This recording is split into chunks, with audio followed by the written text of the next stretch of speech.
не санның құрамын біз тақтада қалай орындаймыз. Әрине бұл үй жағдайында түсірілген.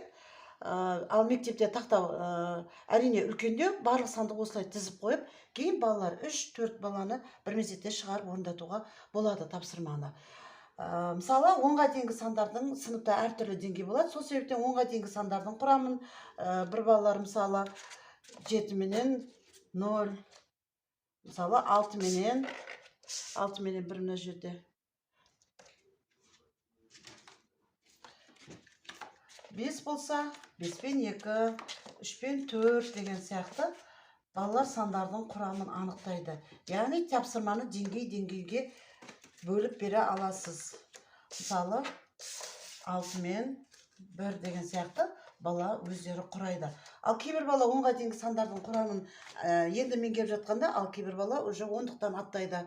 Әрине ол кезде 4 пен 7, мысалы 6 менен 5 деген сияқты осылай балалар өзі орындайды. Ал деңгей төмен болатын болса, әрине бір санды қойып, 11 бол үшін 9 пен қандай санның құрамы 11-ге тең болады қандай санның қосындысы деген сияқты өзіңіздің шеберлігіңізге байланысты тапсырма құрастыра бересіз.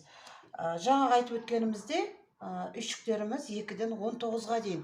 19-да әрине 10 менен 9-ның ғана қосындысы, бірақ мұғалімнің шеберлігіне байланысты кез келген сандарды, мысалы 4 пенен 8-ді қостым, 19 болу үшін мен тағы қандай санды қосуым керек деген сияқты тізбектеп қосуды да осы жерде үйретіп, сол тәсілді осы жерде көрсетіп жіберсеңіз болады.